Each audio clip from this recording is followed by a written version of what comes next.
Fala pessoal, tudo bem? Deu Liga na área, mais um episódio número 30 aqui no GZH, pelo Spotify e também pelo YouTube, vocês nos acompanhando em imagens. Só que o seguinte, a gente foi surpreendido. O Edinaldo não conseguiu mais uma vez concluir a reforma do auditório da CBF. O hotel onde ele fez a convocação não tinha vaga na sexta, teve que antecipar. E agora a convocação já foi, a gente gravou o episódio e ele está indo ao ar depois da convocação.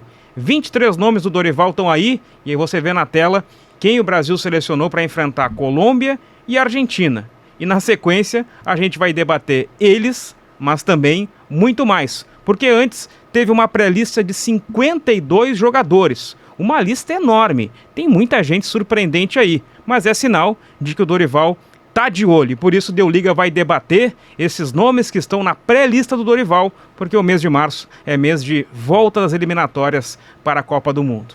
Comigo, Pedro Petrucci, estão Alex Torrealba e Walter Júnior. E aí, pessoal, surpreenderam-se com um pouco mais de cabelo na apresentação? É verdade, ficou diferente, né? Nem tanto assim, mas...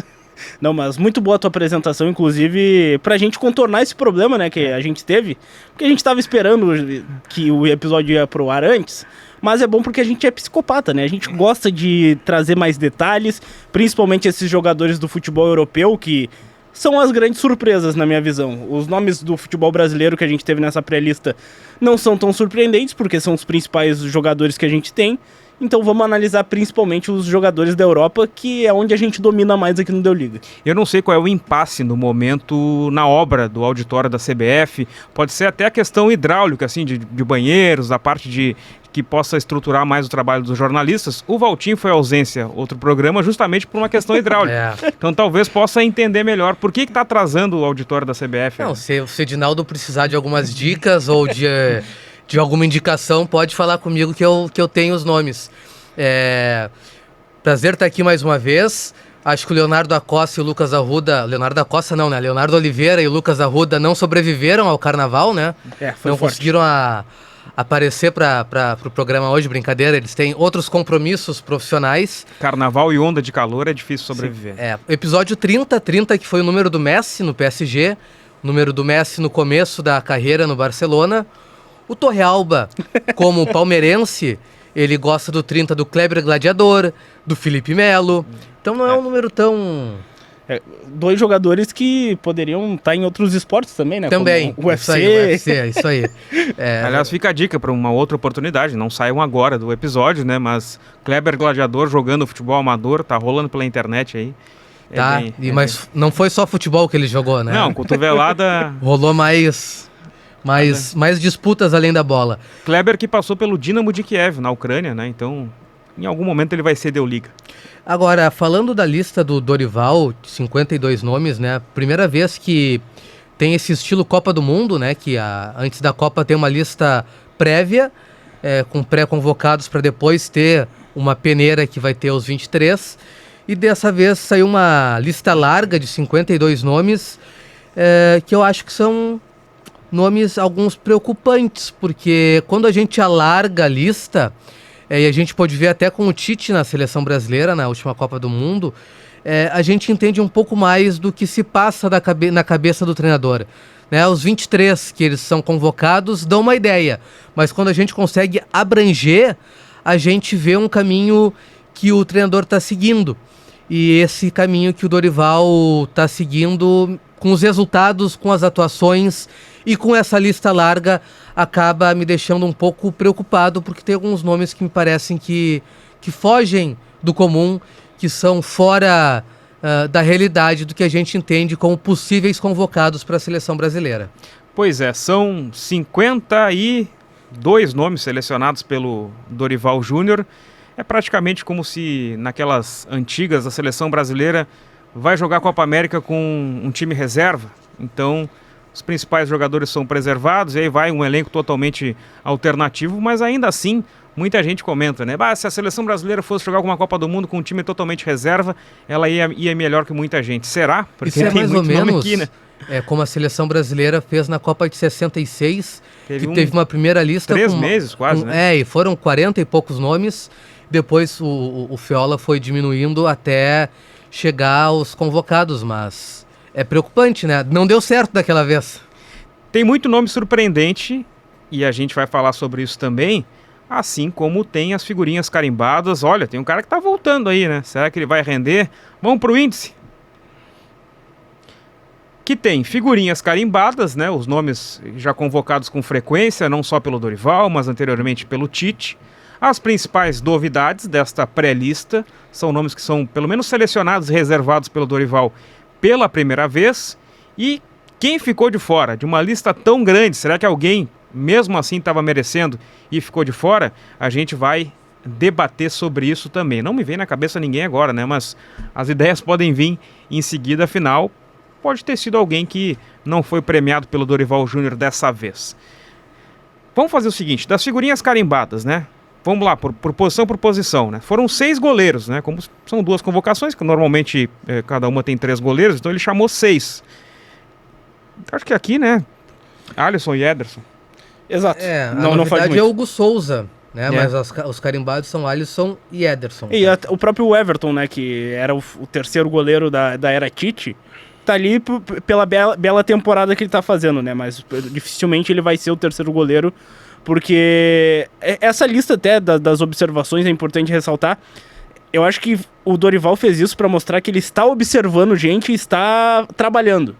Porque eu não vejo muito sentido nessa pré-lista tão longa, né? Como a gente mencionou. Mas é para mostrar que ele tá observando, e dos goleiros até para mostrar, olha só, dá o valor para esses goleiros também. O Hugo Souza tá muito bem, o Peckin no Lyon tá bem. Então, a gente sabe que o Alisson é o titular e o Ederson é o reserva. De resto, os goleiros é brigar pra estar na Copa, basicamente. É a chance de estar lá. Não vai mudar muito disso, né? Nos últimos ciclos, as 2 Copas do Mundo foram do Alisson, com o Ederson ficando no banco, né? Ele joga contra Camarões, a terceira rodada da última Copa. Mas nas últimas competições isso foi bastante alternado. O Ederson não foi para a Copa América porque estava machucado, mas nos jogos das eliminatórias ele foi observado pelo Dorival também. Era até cotado para ir para a Copa América como titular. E eu acho que desses 2 aí não saem, né? Pra gente carimbar assim, quem é que seria o terceiro? Será se a Copa do Mundo fosse hoje? Pois é, se fosse hoje, acho que ele iria com o Everton pela experiência. Já foi para a Copa do Mundo, já conhece o ambiente, aí o Brasil repetiria os 3 goleiros da Copa passada, né? Sim. Eu iria com o Lucas Perry como terceiro goleiro. Mas se ele pensar no futuro em preparar alguém, seria o Lucas Perry. A lista tem o Bento, do Al Nassr também, que foi destaque do Atlético Paranaense nos últimos anos. E o Neneca, do Corinthians, o Hugo Souza, né, pegador de pênaltis nato, tá fazendo uma baita temporada, e daqui a pouco a gente vai falar sobre ele, porque ele é uma das surpresas. Passando agora para o miolo de zaga, entre os zagueiros, foram 8 chamados, em tese são 4 numa convocação, 8 chamados, tem o dobro na lista.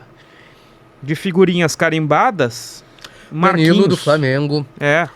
Que já está fazendo hora extra na seleção brasileira, saiu da Europa. Mas interessante que ele foi chamado como zagueiro aqui, né? Isso, como agora lateral. como zagueiro, não mais como lateral. Ele joga de zagueiro já há quanto tempo? Na Juventus já? Umas 2, 3 temporadas. Então... Que talvez já seja um bom indício de, pelo menos, vai ter uma oportunidade melhor na lateral direita. Pode ser. De alguém mais jovem, de alguém que jogue mais como lateral e venha atuando como lateral. Mas o Marquinhos, né, que é o capitão da seleção, e o Gabriel Magalhães, para mim, são as figurinhas carimbadas da defesa ali, esses 3 nomes. É o setor que tem uma reformulação bem grande em relação às últimas convocações. A gente vai falar mais adiante das novidades, porque talvez seja o setor que tenha novidades com chance de, dali na frente, assumir um posto de titular, quem sabe, embora o Gabriel Magalhães e o Marquinhos estejam firmados, mas o Gabriel Magalhães ainda não tem uma grande atuação como zagueiro da seleção brasileira, e isso pode abrir uma brecha para um jogador novo, daqui a pouco ele está suspenso, ele não vai numa convocação por lesão, assumir a posição e ocupar essa brecha, e o Magalhães virar bancário. Eu que tô com a camisa do Arsenal aqui, o Gabriel Magalhães, quando está vestindo essa camisa, é um baita zagueiro. É o zagueiro titular para mim, mas quando ele entra com a camisa da seleção, não parece a mesma pessoa. É o peso da camisa, é o time, o que é? É muita coisa. Ben White do lado? Não deve ser, né? Não. Mas é que tem um padrão que ele tá acostumado lá no Arsenal, né? A seleção, a gente vai falar aqui várias vezes que a seleção não tem um padrão. A gente não consegue dizer qual é o padrão técnico e tático da seleção. A gente tá tentando descobrir, e é preocupante isso, né? Porque por mais que tenham nomes de qualidade aqui, a maioria deles não tá rendendo o que a gente espera na seleção. E a culpa, pra mim, é do treinador, obviamente. Essa lista tem o Marquinhos, esse sim, figurinha carimbada, né? Copa do Mundo de 2018 e Copa do Mundo de 2022, titular. Os demais, o Danilo joga a Copa do Mundo, as últimas duas também como lateral direito. E joga é dizer, né? Porque ele se machucou no início das duas Copas do Mundo. E os demais da lista, ninguém tem Copa do Mundo no currículo, né? Então, são nomes que realmente o Dorival está renovando. E vejamos quem será escolhido até para fazer essa dupla de zaga realmente com o Marquinhos. O Beraldo é um que ele pode ser considerado uma figurinha carimbada do Dorival, né? Ele tá aparecendo nas convocações e é um cara que daqui a pouco pode atuar como lateral esquerdo, como ele atua às vezes no PSG. Então dá para dizer que ele é carimbado, só que não é um titular, né? Não é um jogador que a gente crava que vai jogar. E a estreia do Dorival Júnior na seleção é a vitória sobre a Inglaterra em Wembley, né? Gol do Endrick. E a zaga os dois caras que estão aqui, Fabrício Bruno e Beraldo, né? Deu uma zica naquela semana, todo mundo foi cortado. O Fabrício Bruno do Flamengo na época e o Beraldo formaram a dupla de zaga naquele jogo.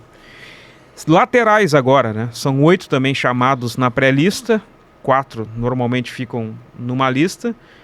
E aí tem figurinha carimbada aí, né? Alexandro e Alex Telles, pode ser? Mas é preocupante, né? As laterais, a gente olha os nomes, é muito preocupante, porque, tudo bem, é legal ver que estão tendo novas opções, só que a gente não consegue ter certeza de nada. Eu não consigo cravar quem são os titulares. Eu acho que até eu falei de 2, tem um terceiro, que o Arana também é figurinha carimbada, né? Acho que o Arana iria para a Copa de 22 se não se machuca e depois ele retoma o espaço na seleção naturalmente. Assim, a gente ouve muitas críticas nos clubes aos laterais. O lateral de tal clube não é bom. Agora, quando a gente olha as opções para as laterais da seleção brasileira, as que o Dorival Júnior escolheu para jogar em algumas partidas, que o Fernando Diniz também fez algumas escolhas duvidosas, como é que a gente vai criticar os laterais dos clubes brasileiros? Não tem como. Porque se na seleção a gente já não tem um nome unânime, não precisa ser um novo Cafu, um novo Roberto Carlos, mas se não tem, por exemplo, um Atirson, que foi um jogador de qualidade, que nunca jogou uma Copa do Mundo, Serginho. Mas que era um bom lateral, o Serginho, que depois foi pro Milan, depois foi jogar no meio de campo. A gente não tem mais esse tipo de jogador, tanto que o Danilo, mesmo jogando a maior parte do tempo como zagueiro na Juventus, seguia sendo convocado para jogar de lateral. E é preocupante porque as outras seleções, os principais adversários, estão tendo qualidade nessa posição. É uma posição indispensável no futebol ali, tanto para atacar e defender, formar ali uma linha de 4 atrás. A nossa é muito preocupante. Para mim é o setor que mais me dá desespero quando eu vejo a seleção brasileira. A gente não tem um padrão tático e técnico e a gente não tem laterais para jogar. É basicamente isso. Mas me preocupa também o que o Dorival pensa, às vezes, para a posição. Teve aí uma data FIFA que ele começa o primeiro jogo com o Danilo. Danilo vai jogar mais por dentro quando o Brasil tem a bola. E para o segundo jogo ele começa a jogar com o Wanderson. Só que ele faz o Wanderson executar a função que o Danilo estava executando. E por dentro. Mas o Wanderson é agudo. Então, assim, a ideia que às vezes o Dorival está tentando implementar não casa com a característica do jogador. Eu vejo o Wanderson como um lateral que vai atacar a linha de defesa adversária. Ele é um ponteiro, vai abrir o campo. E aí vai ter que casar com as características de quem vai jogar mais à frente para ter esse espaço. Mas ele botou o Wanderson, simplesmente trocou um pelo outro para executar a mesma função. E essa foi justamente a dificuldade que a seleção teve durante a Copa América, né? Que enfrentou na maior parte do tempo, nos 4 jogos, com certeza, né? Até contra o Uruguai na eliminação, adversários fechados, e o Dorival me parecia que ele tinha a convicção de que fazendo um jogo de posição, com um terceiro jogador, que era o Danilo, fazendo a saída de bola junto com os defensores, o outro ala subindo para a linha de atacantes, né? Com o Savinho abrindo por um lado, e um lateral e um ponta sendo esses jogadores extremas abrindo o campo, né? Em tese, e não estava funcionando, né? Mas até por essa mudança mesmo do último jogo, né? Da entrada do Wanderson, que nada tem a ver com o Danilo nem com a função, né, de ser um jogador que joga mais por dentro ali na fase ofensiva, é surpreendente até como ele me parece muito convicto dessa tática, né, que é um pouco contrária ao Diniz, que também tentou fazer um time numa formação ultra ofensiva com a característica dele e acabou não sobrevivendo, né? E o Brasil, que já foi tão forte de laterais, hoje tá carente e o jogo tá exigindo a participação deles mais, né? E é um princípio básico, ainda mais que a gente tem pontas muito talentosas, que estão entre os melhores do mundo, a gente não vê um casamento entre os laterais e os pontas de nenhum dos lados para ter uma construção de jogada, para ter uma troca ali, às vezes, de... vai passar mais pelo fundo lateral, o ponta vai cortar mais pelo meio. É uma bagunça, assim, a gente não vê jogada de lateral e ponta acontecendo na seleção. E daí fica muito sobrecarregado para os pontas criarem as jogadas e a gente não tem essa participação.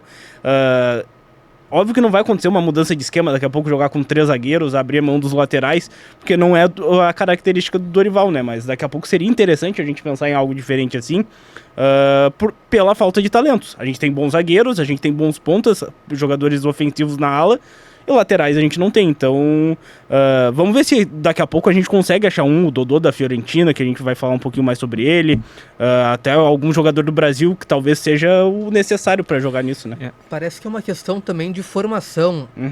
A formação brasileira, talvez em algumas posições, ela pode ter se perdido aí no meio do caminho, porque a característica do lateral brasileiro sempre foi de um lateral que corria verticalmente, né? Ele jogava de área a área, o Cafu era assim, o Roberto Carlos, e começou a ser mais comum na Europa o lateral que vem por dentro, que ajuda a construir jogo, se tornou mais recorrente esse tipo de jogador, e alguns jogadores brasileiros, laterais, acabaram executando essa função lá na Europa. Mas a questão é que, na hora da formação, tentou-se levar também os laterais para esse caminho, mas a gente ficou sem os laterais que jogam por dentro e perdeu os laterais que jogam por fora. Então ficou essa questão meio indefinida de como é o lateral brasileiro, que tipo de jogador é o lateral brasileiro hoje em dia. E aí não formamos nenhum grande jogador da posição há algum tempo. Quando a gente avançar para a lista de atacantes, tem um nome que é surpresa, mas que pode ser um ala também. Ele jogava no Atlético de Madrid de ala, que é o Samuel Lino. E agora ele é jogador de meio campo, mas de ponta e tal, mas que de repente poderia ser uma alternativa se... Isso é uma outra característica dos técnicos brasileiros, né? Que daqui a pouco, se for jogar num 4-4-2... usar o cara na segunda linha. Não usam. Os brasileiros dificilmente usam um atacante como um dos externos da linha de meio campo, se for fazer 2 linhas de 4. E no Simeone o Lino tá fazendo isso. Daqui a pouco ele foi convocado como atacante. Bom, vamos pro meio campo então, porque aí tem 14 jogadores aqui, né? Normalmente são chamados entre 6 e 7. Mas aí tem aquelas coisas assim de definir quem é quem, porque, por exemplo, o Neymar tá aqui como meio campista, né? Em tese como um armador, ele seria chamado. Tem o Matheus Cunha também, que tá aqui como meio campista, na lista divulgada pela CBF, que é no Wolverhampton hoje um segundo atacante. Figurinhas carimbadas, né? Que a gente tá falando sobre isso. É o Neymar de volta. O Neymar é um grito de desespero do Dorival Júnior. Depois de 2 anos. Porque ele não tem o volume de jogos ainda necessários para a gente dizer que ele está recuperado. Ele saiu com um desconforto muscular do último jogo do Santos no Campeonato Paulista, na rodada do fim de semana, então... Será que nem o Léo e o Arruda também? Pré-carnaval? Pode ser, pré-carnaval, Tem sempre também a história do aniversário da irmã dele, né? Que sempre ele estava lesionado, enfim. O doutor Wesley Safadão lá e Léo Santana, eles trabalharam com o diagnóstico pelo visto. A gente ainda não sabe qual é o Neymar, então ele é convocado no nome para ser reintegrado ao ambiente, para ser uma referência técnica e de liderança, por ser o grande jogador brasileiro. Ele ainda é o grande jogador brasileiro para mim, né? Embora... Se ele jogar, né? Quando ele joga, ele ainda é o principal jogador brasileiro. E ele diz, olha, Neymar, o teu lugar tá aqui, a gente conta contigo. Acho que é uma esperança pro Brasil. Ele faz isso e um reforço pro Neymar de que a seleção ainda conta com ele. Sim. E que ele pode jogar no Santos, ele pode jogar na Arábia, ele pode jogar onde ele quiser. Mas ele tem que jogar para estar na seleção brasileira, porque a seleção brasileira clama ainda pela presença dele. Não, mas os adversários, né, Argentina e Colômbia, são 2 adversários difíceis. São os finalistas da Copa América. Basicamente isso. E o Neymar, pelo nível que ele tem mundialmente, daqui a pouco o poder de decisão é importante ter. Nem que ele não comece as partidas, mas um Neymar no banco já ajuda mais do que muitos nomes que a gente vem vendo. Até porque para escalar o Neymar na condição física que ele tá, embora no final de março, quando são os jogos, né, o jogo contra a Colômbia é dia 20 de março, o jogo contra a Argentina é dia 25. Ele vai jogar mais um pouquinho do Paulistão. Se o Santos chegar na final, então vai jogar mais jogos, vai ter a primeira rodada do Brasileiro ali, e aí depois começa a data FIFA. Ele vai ter mais ritmo, mas eu imagino que para sair jogando no Mané Garrincha contra a Colômbia, só se tiver uma atmosfera envolvida. E tem outros nomes assim que estão na lista que me parece que não tem muita coerência, porque para esse nível internacional que a seleção brasileira vai jogar, o campeonato estadual, tirando o Neymar é outro patamar, é outro tipo de jogador, mas o campeonato estadual não pode ser parâmetro para uma convocação de seleção brasileira nesse momento, porque o Brasil precisa ganhar da Argentina, jogar bem contra a Colômbia, precisa se estabilizar nas eliminatórias para adquirir um pouco de confiança. E se a gente pensar, o Oscar é uma figurinha carimbada, já jogou a Copa do Mundo, muitos anos de seleção brasileira. Autor do gol 1, né, do 7-1. Do 7-1. Volta pro Brasil. 11 anos depois. Depois de 11 anos, um tempo infinito jogando no futebol chinês, em que ele foi simplesmente esquecido pelos treinadores. Então assim, se na China ele não era convocado, com 2 meses de estaduais, ou nem isso, ele não pode estar numa lista de 52 nomes. E ele não vem sendo nem titular absoluto no São Paulo. Ele às vezes começa no banco. O clássico contra o Palmeiras, ele foi banco. Em 2016, quando começou essa leva de jogadores indo para a China, o Tite convocava com frequência Oscar, Renato Augusto e Paulinho. O Renato Augusto e o Paulinho, eles topavam vir antes, até abrir mão de alguns jogos na China, para fazer uma pré-temporada para a data FIFA. E eles treinavam, se condicionavam e aí jogavam a data FIFA. E na era Tite, os dois foram importantes, faziam um meio-campo titular ali, junto com o Casemiro, depois o Renato se machuca, enfim, e joga a Copa mais ou menos. O Oscar não, o Oscar começou a ser convocado e não estava afim desse cenário, e o Tite escanteou. E ele nunca mais tinha voltado, né? E ele volta para o São Paulo. Não é que ele não tenha qualidade para estar na seleção, mas o Dorival já teve chances de convocar ele quando ele estava na China. Só acho que se ele, quando jogava na China, não estava entre os convocados do Dorival, ele não poderia estar nessa lista agora. Aí é aquilo da questão de caminho. Esses são os nomes que não pintavam, mas que estavam no radar dele. Sim. E aí eu acho que é preocupante. Sim. Essa é a minha preocupação. Fechando as figurinhas carimbadas do meio-campo, o Lucas Paquetá também, que tem Copa do Mundo no currículo. Bruno Guimarães. E o Bruno Guimarães também, né? Virou titular do meio-campo a partir do momento em que o Casemiro saiu. Aí tem caras que vêm sendo convocados. Gerson é uma figurinha carimbada também. Gerson, João Gomes, o Ederson jogou a Copa do Mundo, Copa América, o Andreas também. São nomes que... Mas o Ederson jogou a Copa América e depois não foi convocado. E agora ele está nessa lista larga de novo. O Dorival e a comissão técnica fizeram um tour pela Europa durante o mês de fevereiro. Escaparam do calor do Brasil, o calor do Rio de Janeiro. E isso bem detalhado em GZH por Walter. Bela matéria de Walter Júnior. E foram assistir muitas partidas, entre as partidas, uma partida da Atalanta, provavelmente para observar o Ederson. Mas a gente olha essa lista larga e tem outros nomes de clubes europeus que não foram de jogos que ele observou, ou seja, o trabalho dele está indo além dos jogos que ele está observando em loco. Acho que os jogos eles podem servir para tirar alguma dúvida, para fazer alguma observação pontual, mas tem nomes que a gente vai falar mais adiante que são de outras equipes europeias que não foram visitadas, seja em treinos, não foram visitadas em jogos pelo Dorival Júnior e a comissão técnica dele. Para fechar, ataque, figurinhas carimbadas. São os 3 titulares dos últimos jogos. Vini Júnior e Rodrigo do Real Madrid e o Rafinha do Barcelona, né? Aí das 4 posições de frente, eles ocupam 3 delas durante praticamente todos os jogos da seleção, né? O Savinho tá aqui também, né? Sim. Essa é a 4ª figurinha carimbada, né? São os 4 que normalmente ocupam esse Martinelli posicionamento. também, né? Mas o Martinelli, ele tá voltando de lesão até. Um cara que vai e vem da convocação, né? É que ele não tem chance também, né? O Estevão tá ali, vem sendo convocado, também, mas não entra tanto. Luiz Henrique até jogou eliminatórias como titular, né? O Igor Jesus, que é o nosso centroavante. Também, né? Também. São algumas figurinhas carimbadas, mas o que mais tem até nesse ataque são algumas novidades, enfim, que a gente vai começar a partir de agora para avaliar as novidades das convocações, dessa pré-lista do Dorival, né? E agora a gente sai do ataque, volta para chegar nos goleiros. Porque tem o Hugo Souza, né? Do Corinthians.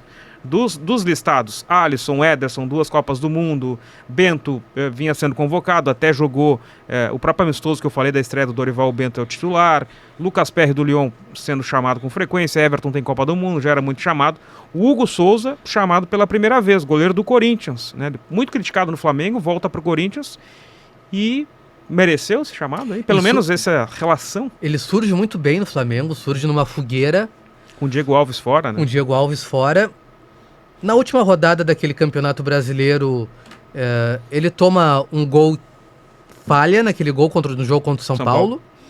E a partir dali ele não engrena. O Flamengo é campeão porque o Inter não consegue ganhar do Corinthians em Porto Alegre, mas o Hugo Souza entra num inferno astral, assim, não tem mais as mesmas atuações.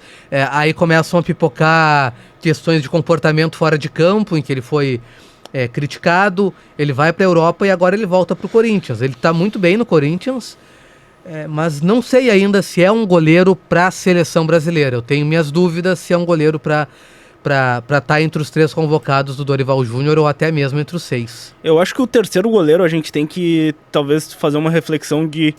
Ele vai treinar bastante. Vai treinar bastante. E qual é o sentido dele estar ali? Muitos falam que é para compor o grupo, é um cara bom de grupo, trazer experiência. Eu usaria essa terceira função até para ser pegar o melhor pegador de pênaltis que tu tem do teu país e convoca. Nem que ele vai ter uma disputa de pênaltis, por exemplo, numa competição como uma Copa do Mundo, uma Copa América, mas ele tá lá. Isso aí é uma corneta? Não é a questão do Alisson. Mas o Alisson pode ser... caiu das últimas 2 competições nos pênaltis. Mas o Alisson pode ser o jogador dos pênaltis, mas tu ter um cara ali que pode ajudar com dicas, que vai estar estudando mais ali os jogadores, eu acho que ele tem que ter essa função, pelo menos. Ou daqui a pouco entrar e ser o cara pra pegar os pênaltis. Pra ser o Tim Cruz, ser o amigo do Marquezinho do Boca, como é que é o nome dele?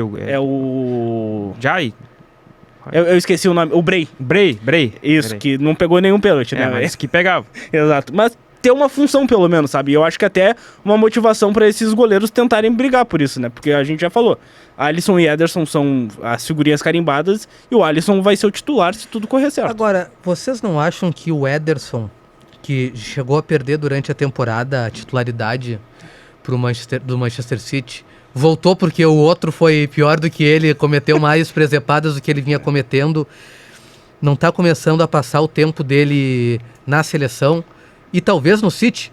Eu não sei se ele segue para a próxima temporada no City. Pois é. Ele segue tendo a qualidade do passe com os pés, ele segue fazendo boas defesas, o que o coloca na seleção, mas ele tem tomado uma quantidade de gols estranhos maior do que ele vinha tomando. Os gols do Mbappé nos playoffs da Champions são estranhos. São estranhos. É que assim, às vezes a gente escolhe o goleiro pelas defesas. Eu prefiro escolher o goleiro pelos gols que ele toma. Não adianta o cara fazer milagre e tomar as bolas defensáveis. Sim. E eu vejo ele tomando muito gol estranho no momento para seguir nesse hype de seleção brasileira. E até as oportunidades que ele teve sem o Alisson, ele não agradou, né? Ele teve falhas, errou algumas saídas de bola ali, então a chance que ele teve de mostrar, olha só, eu posso ser o titular, ele jogou fora. Pra mim, ele não passa disso. Um goleiro reserva é um bom goleiro, mas eu concordo com o Valtinho. O tempo dele tá acabando, assim, pra jogar em alto nível, no Manchester City. O próprio City não ajuda com a fase, mas o Brasil também começa a ter uma necessidade daqui a pouco achar o próximo goleiro do próximo ciclo. Porque é necessário. E é preocupante ali o cenário de goleiros brasileiros, pra mim. A gente não tem, tirando esses dois ali, um goleiro que jogue num grande clube. A reclamação que meio se popularizou nas últimas Copas é o fato do Alisson ter aceitado que foi no gol, né? E isso acaba até diminuindo muito que ele é como goleiro. E o fato é esse, o Alisson é 9'2", né? Então ele vai fazer em dezembro 33 anos. O Ederson 93, 32 nessa temporada. Eles, com certeza, pela condição física que tem, eles vão jogar até os 40 tranquilamente. Não sei se nesse mesmo nível de Liverpool e Manchester City, principais times do continente, do mundo. Mas é isso, um terceiro nome dessa lista não surgiu. Então a última década o Brasil tem goleiros de muito nível, de um nível altíssimo que talvez nunca tenha tido. E aí fica essa impressão de que falta um substituto. O Alisson é um goleiro discutido somente no Brasil. Fora do Brasil não se discute o Alisson. É uma coisa... Se arranjar uma justificativa pro gol do Petkovic que desviou, sem culpa dele, por exemplo. Que é mais fácil culpar o goleiro, né? Eu, como goleiro das peladas ali, é mais fácil culpar o goleiro do que o erro. Eu tinha um colega de trabalho numa outra emissora que ele achava que o Alisson só defendia as bolas que eram chutadas em cima dele. Aí é loucura. Aí é loucura. Não, e sem contar o seguinte, às vezes pode ser, mas é que ele tá bem posicionado também, ela vai em cima dele. Ele não é um goleiro espalhafatoso, é um goleiro seguro, ele tá bem posicionado. Seguro, e assim ele tá seguro no Liverpool, que é um dos principais times da temporada europeia, né? Então faz jus. Mas nessa questão aí do Hugo Souza, né, que a gente tá falando da surpresa, eu gostei desse argumento do Alex, eu não tinha ouvido ainda, mas eu fiquei pensando, né? Porque o terceiro goleiro, ele só vai jogar num cenário excepcional, né? Que é de lesão ou expulsão. Ele se torna automaticamente o reserva no momento em que o primeiro está fora. E aí precisa acontecer uma lesão, uma expulsão para ele jogar. A gente lembra de Copas do Mundo, de momentos históricos, né, em que isso aconteceu, mas são casos raros. Então daqui a pouco usar isso como uma estratégia, né? Tu ter o pegador de pênalti, a prorrogação ela permite hoje mais uma troca, então seria a 6ª troca na partida, embora o jogo seja cada vez mais intenso. Daqui a pouco guardar a cartinha do goleiro pegador de pênaltis pode ser uma ideia interessante, eu gostei. Será que isso aí tem no joguinho aquele de futsal, né? Na Kings League. A Kings League tem muita coisa, né? Algumas inspirações. Tá, vamos lá, passando para zagueiros agora. Acho que o primeiro nome da lista já é uma surpresa, né? Alexandro, tu olha, será que é o do Flamengo também? Não. É o Alexandro do Lille. Que é uma grata surpresa o Lille, né? Até na própria Champions League, acompanhando tudo mais. É um zagueiro que eu confesso que não estava no meu radar, assim, eu não acompanho tanto o futebol francês, mas pela Champions ele fez uma fase de liga bem segura. É um zagueiro fisicamente que agrada, né? Porque hoje em dia o zagueiro precisa ser muito físico e técnico, então a união dessas duas características é importante no futebol moderno.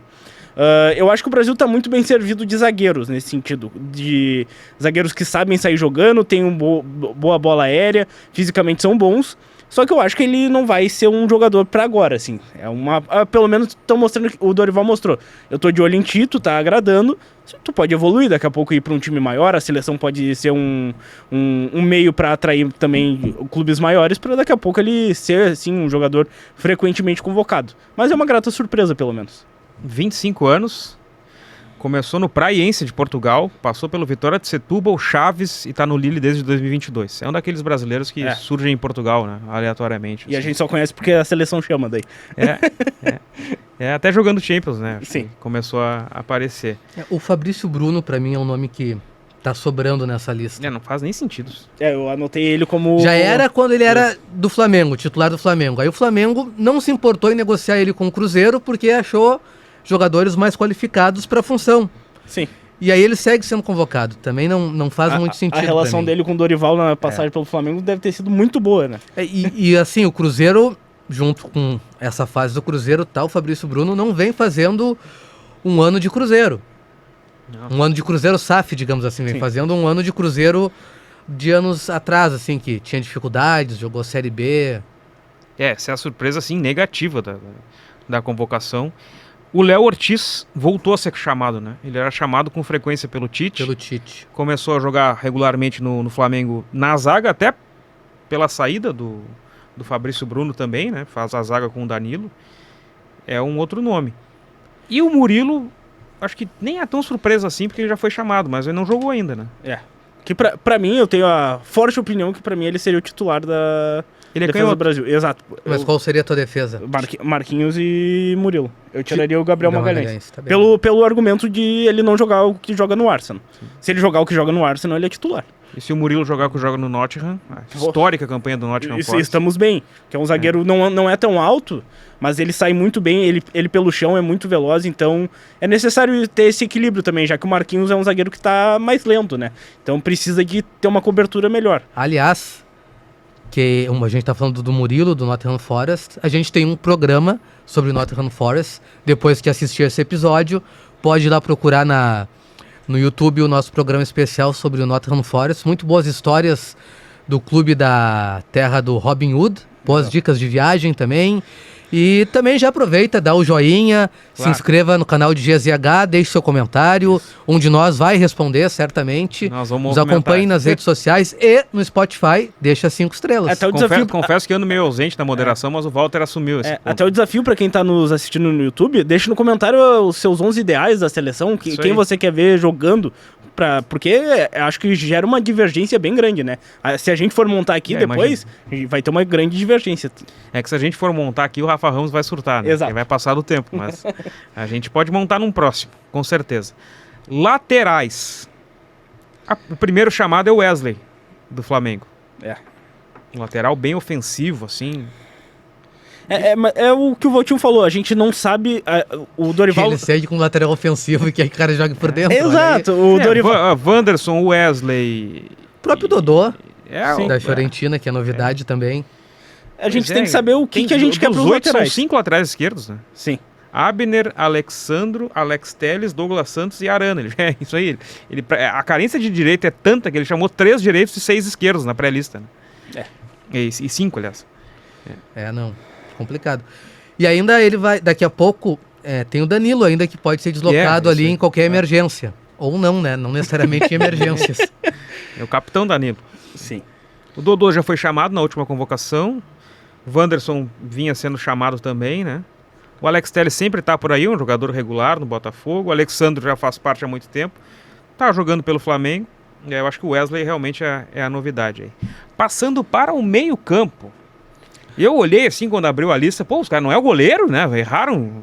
Mas aí eu tô assustado com esse trio do São Paulo, assim, que o Lucas e o Oscar tiveram carreiras fora, tudo mais. O Alisson, não sei o que ele tá fazendo aí. E aí, como vem por ordem alfabética, Alisson é o primeiro nome, meio-campista Alisson do São Paulo. E pá! Assim, claro que a gente tem aqui uma visão muito negativa do Alisson, porque o final dele no Grêmio não foi bom e é o que a gente acompanhou diariamente, mais de perto, e ele pode evoluir como jogador, mudou de posição, encontrou um outro lugar para ele no campo em que ele rendeu bem. Mas agora, a ponto de virar um jogador de seleção brasileira, com os jogadores que o Brasil tem hoje em dia, jogando como titulares na Premier League, não faz sentido nem numa lista de 52 nomes. Sim. É um jogador que não é dessa turma. Acho que é um jogador importante para o São Paulo hoje em dia. Foi importante para o Dorival na época em que ele treinou o São Paulo. E assim, a gente vê que tem vários jogadores do Flamengo e a gente entende porque existem jogadores do Flamengo em uma boa quantidade nessa lista do Dorival.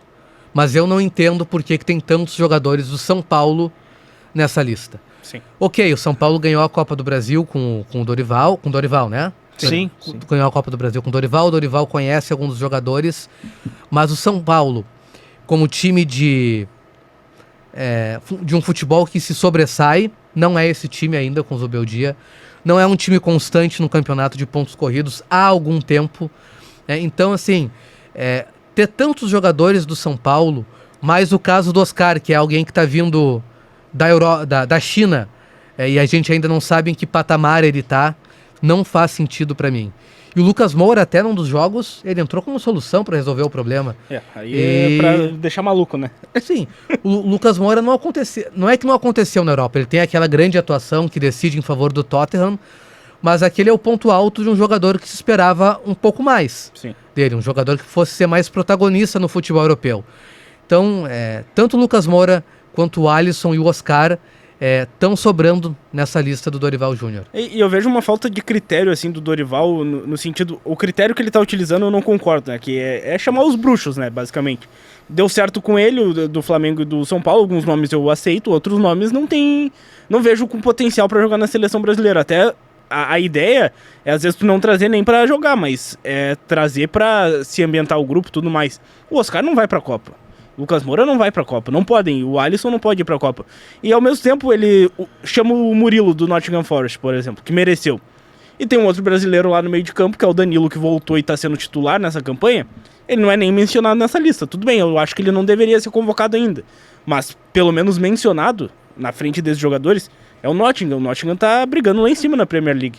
E o Danilo não foi nem mencionado, sabe? Então, falta esse critério também, né? E o Tite já foi muito criticado na passagem anterior, que ele só chamava jogador do Corinthians, que não era uma verdade absoluta. Mas isso daí não pode acontecer com o treinador, porque os jogadores de outros clubes do Brasil vão se sentir daqui a pouco desvalorizados, né, pelo que tá acontecendo. Até o Pablo Maia, volante do São Paulo, numa das primeiras convocações do Dorival, não era listado nesses 50 e tantos, né? Ele foi realmente convocado, ele acaba se machucando e é cortado. Por exemplo, um jogador que nunca foi assim, acima de... um jogador selecionável, nunca teve essa característica, e tanto que não voltou para a lista. E o Alisson tá aí realmente muito surpreendente. Os demais nomes assim são chamados com frequência, né? O Joelinton é uma surpresa também. Ele é agradável. Lista. Ele é chamado com o Diniz, né? Sim. Diniz, titular do Newcastle. E o Matheus Cunha é legal trazerem pro meio de campo, porque valorizam a mudança de função que tá dando certo lá pra ele, né? O Joelinton passou por isso também, né? Era um atacante que foi andando para trás no campo. O Matheus Cunha não andou tão para trás. O Wolverhampton se recupera no campeonato inglês com a chegada do técnico que treinou o Vitor Pereira. E, enfim, tem uma ascensão. O Matheus Cunha é o principal jogador do time para mim. E é um time com muitos brasileiros. E foi um dos times observados pelo Dorival e a comissão técnica dele. É um lateral, Pedro Lima, que era do Sport, por exemplo. Não jogou o Sul-Americano Sub-20 justamente porque o Vitor Pereira começou a usar ele no Wolverhampton, que é um nome de potencial. Esse daí é pra observar legal. Isso é uma questão, né? Não tem jogadores jovens nessa lista. Não tem nenhum jogador que participou do Sub-20. O Brasil acabou de ser convocado, acabou de ser campeão sul-americano. Tudo bem, não foi uma grande atuação da seleção. Teve uma goleada que sofreu para a Argentina, mas depois fez uma campanha correta a ponto de ser campeão. Mas para dar rodagem, para dar experiência, podia aparecer algum jogador aí para compor elenco, para conhecer o ambiente, para o Dorival entender como é que ele se comporta fora de campo, o que ele pode agregar, conversar com o jogador. Para quem faz uma lista tão grande, não ter nenhum jovem assim é algo preocupante. Assim, a gente vai começar a chegar à conclusão que o futuro da seleção brasileira é tenebroso. Para mim, a grande surpresa do meio de campo positiva, o Andrei Santos, do Estrasburgo. Ele que é... Ele finalmente está jogando agora. E ele é capitão lá já no time francês, ele tá tendo boas atuações, eu acho que ele vai voltar pro Chelsea e assumir uma posição de destaque. E eu vejo ele como potencial para ser titular da seleção. Se ele finalmente vingar, ele tem um potencial absurdo. Para mim é um meio-campista que vai agregar, sendo esse primeiro volante, que para mim é uma posição muito indefinida na seleção. Essa briga entre André e João Gomes são bons jogadores, mas para ser titular não me agradam. E eu acho que o Andrei Santos está se encontrando finalmente o que a gente esperava. E está entregando bastante. Torcer que ele esteja nessa lista, né? Já que a gente ainda não sabe, mas você que está nos ouvindo e nos assistindo, já sabem. Mas foi importante... Ele está jogando mais de 5? Sim. Não, e é um nome pro futuro também. Acho que das novidades, talvez seja uma das melhores aí que o Dorival garimpou nessa lista larga. Foi muito importante na seleção de base recentemente também. Vamos pra frente agora. Atacantes. Bruno Henrique, do Flamengo. Olha, Bruno Henrique, Flamengo. Não sei nem o que te dizer. Não sei nem o que te dizer pra ti, como diz um amigo meu. Muito estranho. Muito estranho. Só o fato de daqui a pouco ter algum corte, a convocação, a preparação na Granja Comari, ele chega mais rápido. Só pode, porque não faz sentido nenhum. Pode ser uma estratégia. Assim, dos atacantes, o nome mais diferente, a gente comentou de passagem antes, o Samuel Lino, do Atlético de Madrid, que pode jogar como um atacante pelo lado, ou nessa linha de meio campo, uma linha de 4, jogar pela extrema. O Atlético joga assim agora, né? O Simeone é do outro lado. Até o ano passado jogava num 3-5-2, né? O Griezmann mais 2. E aí sim, o Lino tinha o Remildo, que era o zagueiro pela esquerda, e o Lino chegando muito ao fundo. E acho que é um nome interessante. E o Galeno. O Simeone pensou bem, né? Já que eu vou utilizar um lateral que a função dele é defender, eu não vou botar o Samuel Lino ali, né? Porque o Samuel Lino não vai fazer bem a função. Então é basicamente isso. Pelo menos foi lá ele pensa, né? O Simeone.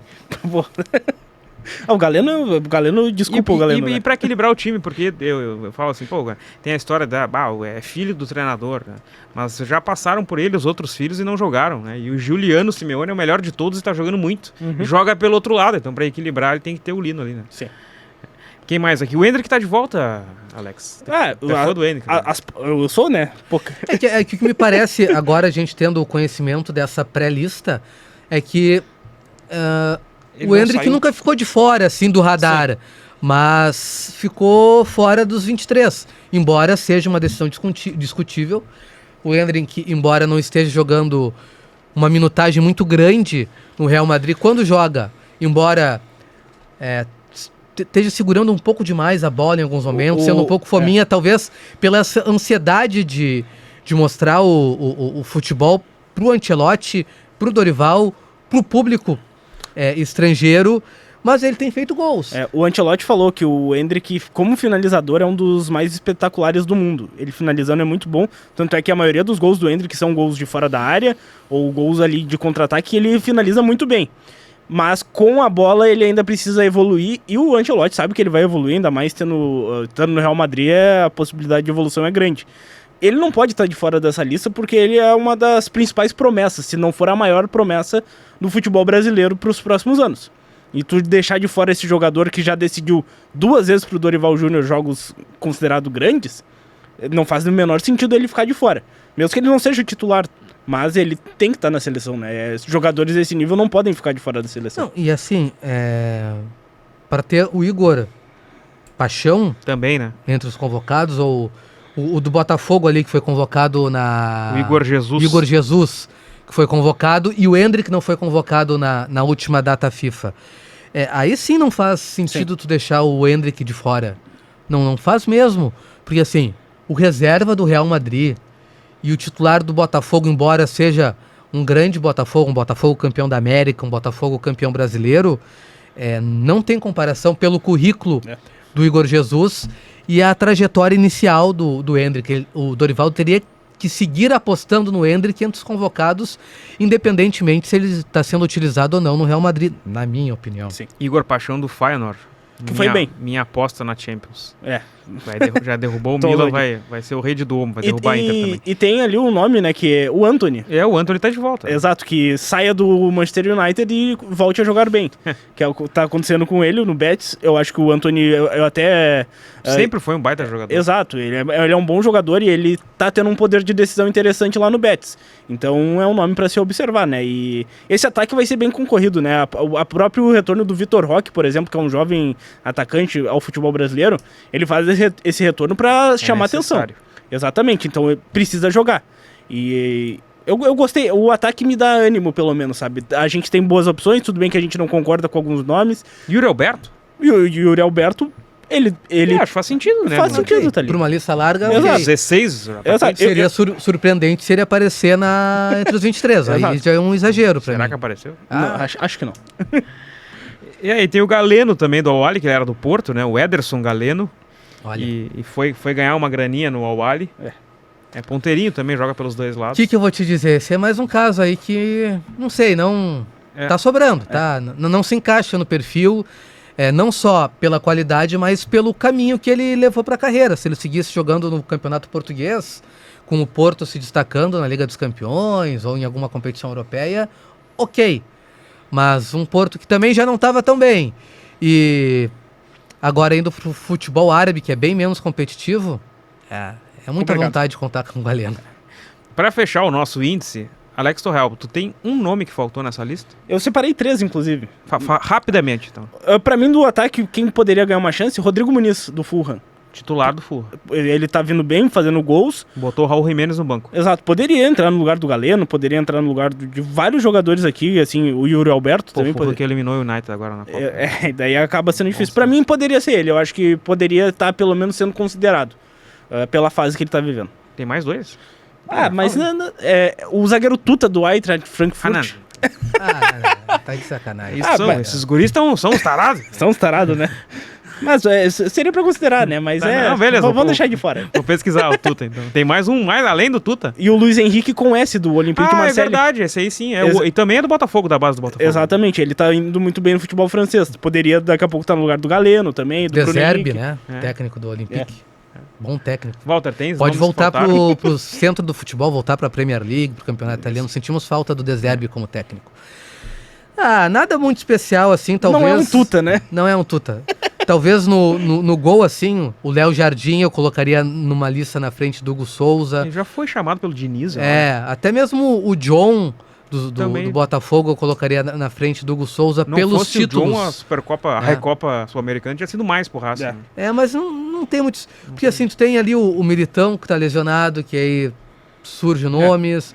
O Caio Henrique para lateral esquerda, mas já tem 5 laterais esquerdos ali também.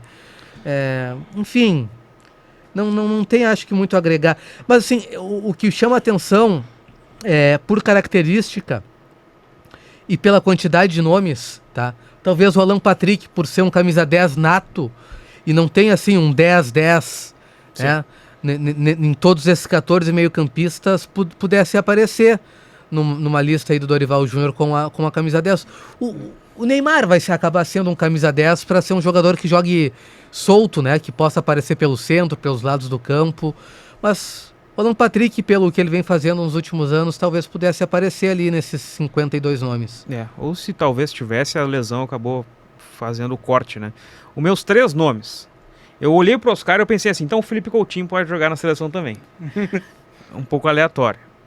Mas, falando sério em relação à meia, e aí o gancho da seleção sub-20, acho que o Pedrinho, que era do Corinthians, né, joga no Zenit, tem 19 anos, ele era o capitão da seleção, para mim o principal jogador, assim, a seleção realmente não tinha bons jogadores, de modo geral, né, coletivamente também, mas acho que o Pedrinho ficou um pouco acima, assim, valia o chamado, pelo menos para observar esse jogador.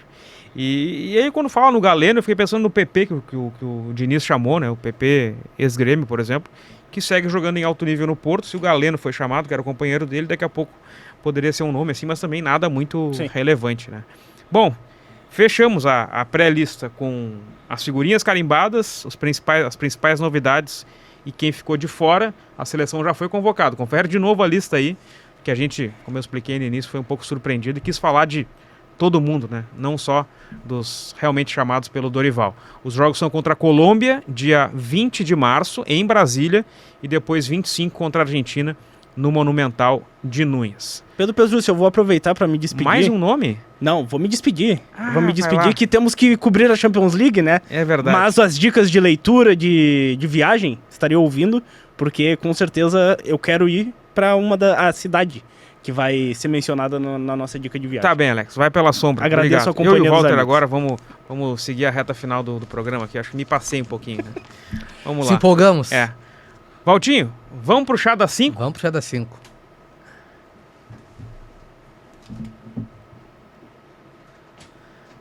O Alex não gosta de chá, vai tomar café. Já que a gente tá falando de eliminatórias de Copa do Mundo, vamos trazer uma Teixeira dica de leitura Heiser. de Copa do Mundo. Livro do Teixeira Heiser, o jogo bruto das Copas do Mundo. Conta a história da Copa do Mundo, edição por edição, até 2010. É uma edição um pouco mais antiga essa aqui. Escrita pelo Teixeira Heiser, muito bacana, tem muitas curiosidades. Tem a ficha dos jogos da seleção brasileira.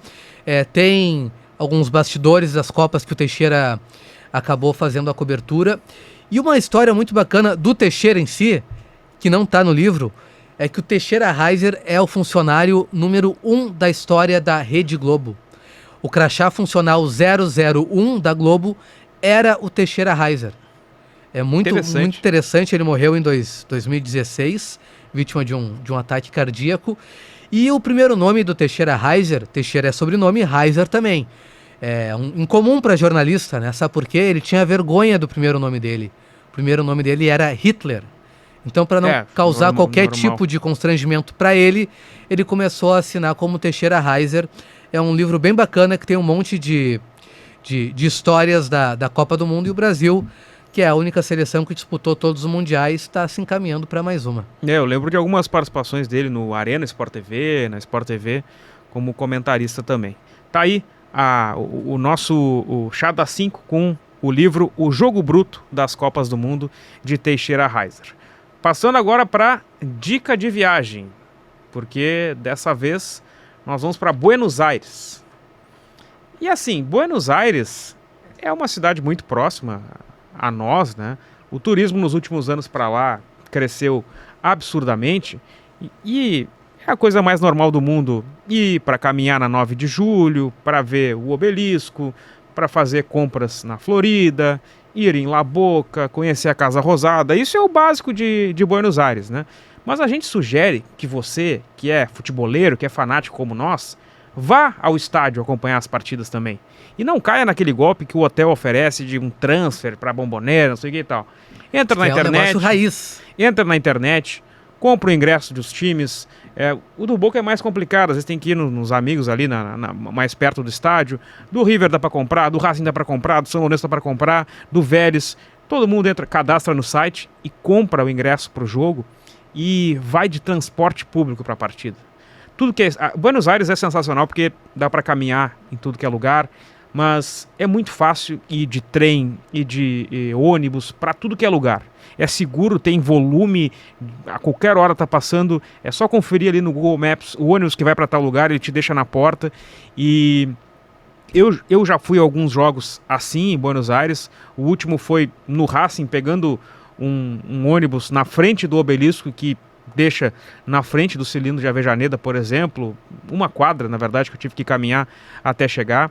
Então a minha sugestão é essa, Buenos Aires utilizando o serviço de transporte público e um pouquinho de caminhada com um tênis confortável para ir aos jogos, para ir aos estádios e visitar os estádios. Porque é igual ao Brasil, assim, a insegurança que existe por causa dos barras bravas, ela não é tão forte assim quanto se ouve falar. A maior parte do tempo é seguro ir aos jogos. Então, a minha dica de viagem de hoje é ir a Buenos Aires e as partidas de futebol. Buenos Aires tem livrarias especializadas somente em livros de futebol, né? Acho que a mais famosa delas é a Entre Tempos. Sim. Vale a pena a visita para quem gosta de literatura, já que a gente toda semana dá uma dica, geralmente de livro, mas também de documentários, filmes. Vale a pena dar uma passada na Entre Tempos. Com certeza, porque, e não só na Entre Tempos, que é exclusiva de livros esportivos, de futebol, mas em todas as livrarias que estão espalhadas por Buenos Aires, o setor de livros esportivos, ele ainda é forte e tem muita literatura. E o espanhol é fácil de ler, assim, né? Se não for um pouquinho difícil, leva um dicionário junto. Acho que tem muita coisa interessante, até livros em espanhol e inglês são traduzidos para o espanhol da Espanha, né? São vendidos em Buenos Aires e os ingleses traduzidos para o espanhol do que não são pro em português. E para a gente fechar o programa, tem o craque da rodada. Quem é, Walter, o craque da rodada? Na verdade não é um craque, é um personagem da rodada. Mas ele né? mandou a gente bem, já fez né? Semana passada, mandou muito bem. É o Clifford Bull, ex-jogador do Manchester United. É um jogador relativamente histórico, porque na década de 50 teve o desastre envolvendo o time do Manchester United, que voltava de uma partida, voltava para Manchester, acabou se acidentando, vários jogadores morreram e alguns sobreviveram. Entre eles, o Clifford Bull, que agora já está com seus 82 anos, mas ele gosta de fazer uma fezinha toda semana, e nesse final de semana ele ganhou na loteria. Ganhou 400 mil libras de prêmio na loteria, equivale aí mais ou menos a 3 milhões de reais.